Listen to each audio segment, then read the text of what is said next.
नमस्कार फ्रेंड्स, आमर YouTube channel ले आपण मानकु स्वागत। आपण माने किपरि अछंती? आशा करूछि आपण माने निश्चित भाव में भलरे थिबे। आज रे भिडियोटी रे आमे जानिबा कि बाछंतु गोटिए फूल एवं देखंतु भगवान आपणक पई कोन भाबिछंती। एही भिडियोटी रे आपण दुईटी पद्म फूल देखुछंती जाकी माता लक्ष्मीकर अति प्रिय होइथाए। तो आपण एही भिडियोटी को निश्चित रूपे शेष पर्यंत देखंतु, कारण एही भिडियोटी रे आपणक निजस्व जीवन उपरे किछि एपरि कथा कुहा जाई अछि जाकी आपणक पई खूब कामरे आसीबो। एही भिडियोटी को जमा भी मिस करंतु नाही, निश्चित रूपे शेष पर्यंत देखंतु। आपणक आगरे दुईटी पद्म फूल रही अछि, ता सहित दुईटी संख्या मध्य दिया जाइछि। जदि आपणकु कोनोसी गोटिए पसंद आसीबो सेही फूलटी को बाछंतु किंबा कोनोसी गोटिए संख्या को बाछंतु। सेही आधार रे जानंतु आपणक वर्तमानर समय आगरू कौन चलीथिला एवं आगकू किपरि समय रहिबार अछि। कौन सबु कले आपणक जीवन रे सुख शांति समृद्धि आसीजिब एवं भगवान आपणक पई कौन आगकू रखिचंती, सबु किछि जानिबा आजिर एही वीडियो माध्यम रे। एही वीडियोटी को शेष पर्यंत निश्चिंत देखंतु। तो सर्वप्रथमे आपणक पई 5 सेकेंड रा समय रहिछि। बाछंतु गोटिए फूल एवं देखंतु भगवान आपणक पई कौन भाबिछंती। तो मु आशा करुछि कि आपण माने कोनोसी गोटिए फूलटी को बाछि सारिछंती। तो प्रथमे आसंतु विचार करिबा धला रंगर फूल विषय रे। जदि आपण धला रंगर फूलटी को बाछिछंती किंबा 1 नंबर संख्याटी को बाछिछंती, तेबे देखंतु वर्तमान आपण अकर्मी परी समय अतिबाहित करुथिले। जेउ माने गुप्त शत्रु थिले से माने हारी जिबार अवस्था आपण देखि सारिलेनी। आपणक सह जोगाजोग करिबाको सेमाने रास्ता परिष्कार करुछंती। अवश्य सेमानंक सह आपण अति सहजरे हाथ मिसाई पारंती, किंतु सावधान रुहंतु, सदा सर्वदा सतर्क रुहंतु। आपणकर चिंता भास्यमान बिजुली परी हठात देखा जाई पुणी शून्य रे मिले जिबा परी रहुअछि। देखंतु आपणकर एक अशुभ पापजोग अथवा दशा भोग हेउअछि। पंडितक सह परामर्श करी सेही अशुभ दशार संधान नेले तार निराकरण करि पारिबे। पारिवारिक शांति मिलिजिब, मानसिक चिंता दूर हेब, पुत्र चिंतारू व्यतीत हेबे नाही एवं स्त्रीक निमंते भोग हेबाकु थिबा खराब समय मध्य दूर होइजिब।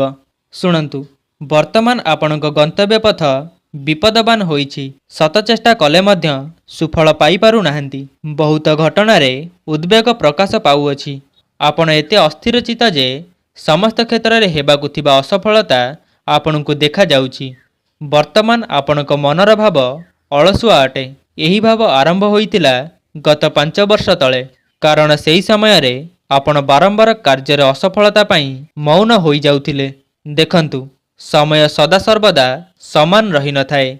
आपण आउ चिंता करंतु नाही। खूब कम समय मध्य रे ही आपणकर समस्त चिंता दूर हेबार समय आसी जाउछि। किंतु से जहाँ भी हेउ आपण आउ आगकू अशुभ फल भोग करिबे नाही। तो एबे आसंतु द्वितीय फूल विषय रे चर्चा करिबा कि जदि आपण नाली रंगर फूलटी को बाछिछंती, तो देखंतु वर्तमान आपणक कार्य रे सुफल हेबार संभावना पुणी तार फल विपरीत होइजिब। एपरि दुखरे पड़ी मुंड खराब हेब। वर्तमान आपणकर सम्मान बंचेई पारु नाहंती। आपण जेते सतर्क हेले मध्य लोके आपणको असुविधारे पकेई देउछंती। सेही कथा चिंता करिबा हेतु कार्य असफलता देखा जाउछि। आपण घोर चिंतारे मध्य पडुछंती, कारण कौन हेबो बोली भाबी आपण सदा सर्वदा चिंतित रहुछंती। पुणी आपणकर जो दुख को सेही दुख रहुछि। वर्तमान आपणकर भाग्यदशा निडांबर मध्यम। ग्रह माने आपणक विपक्ष रे जाई बहु समस्या सृष्टि करुछंती। वर्तमान आपण शत्रु मानक ठारू पराजित हेउछंती। आपणको लोक माने सहयोग करू नाहंती।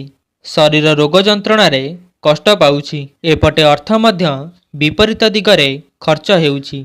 आखि आगरे बहु लाभ देखा जाउथिले मध्य तार लाभ किछि उठाई पारु नाहंती। व्ययर फल बढ़ी जाउछि, खर्च अधिक होई जाउछि। आपण कोनोसी संचय करि पारु नाहंती। अभाव परिशांत मन धर्म जिज्ञासा करे।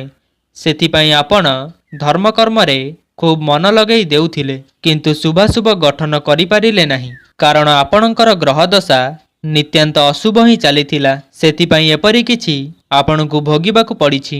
ବହୁ ଦ୍ରବ୍ୟହାନି ମଧ୍ୟ ଘଟାଇଛନ୍ତି। ପାରିବାରିକ ଅଶାନ୍ତି ଦେଖାଗଲା। କାମ ହୋଇ ମଧ୍ୟ ପୁନଶ୍ଚ ଭାଙ୍ଗିଲା। ସବୁବେଳେ ମନରେ ଶୈତାନ ପ୍ରବେଶ କଲା। ଯାହା ବି ହେଉ, ଆଗକୁ ଆପଣଙ୍କ ପାଇଁ ମଙ୍ଗଳମୟ ସମୟ ଆସୁଅଛି। ଭଗବାନ ଆପଣଙ୍କ ଲାଗି ମଙ୍ଗଳ ସମୟ ପ୍ରଦାନ କରୁଛନ୍ତି। ବର୍ତ୍ତମାନ ଉଦ୍ଯୋଗ ଫଳ ବହୁତ ଶୁଭ ହେବ। ସମସ୍ତ କ୍ରମରେ ଯଶ ପ୍ରାପ୍ତି କରିବେ। ଏଣିକି ଆଉ ଧନର ଅଭାବ ରହିବ ନାହିଁ। ପୂର୍ବାବସ୍ଥା ଆପଣ ଫେରି ପାଇବେ। ଏଥର ଶରୀର ଆରୋଗ୍ୟ ଲାଭ କରିବ। ଏବେ ଆପଣ ଯାହା ଚିନ୍ତା କରୁଛନ୍ତି ଆପଣ ତାହା ହିଁ କରିପାରିବେ। ବର୍ତ୍ତମାନ ଆପଣ ସର୍ବକାର୍ଯ୍ୟ ସିଦ୍ଧି ଲାଭ କରିବେ।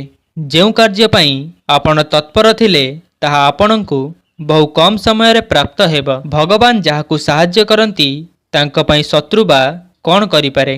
ଏଥର ଶତ୍ରୁମାନେ ପରାଜିତ ହେବେ। ଏଥର ସେମାନେ ଆପଣଙ୍କ ଶରଣାପନ୍ନ ହେବେ।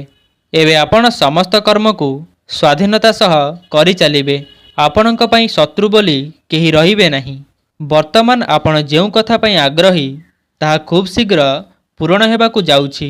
ତ ଆପଣ ଆଗକୁ ଚିନ୍ତା କରନ୍ତୁ ନାହିଁ। ଆପଣଙ୍କ ମାନସିକ ଅସ୍ଥିରତା ଦୂର ହେବ ଏବଂ ସୁକର୍ମ ଲାଭ କରିବେ। ତେବେ ଭିଡ଼ିଓଟିକୁ ଯଦି ଆପଣ ଶେଷ ପର୍ଯ୍ୟନ୍ତ ଦେଖିଛନ୍ତି ତ କମେଣ୍ଟ ବକ୍ସରେ ଆପଣଙ୍କ ଇଷ୍ଟ ଦେବତାଙ୍କ ନାମ ନିଶ୍ଚିନ୍ତ ଲେଖନ୍ତୁ। ଧନ୍ୟବାଦ।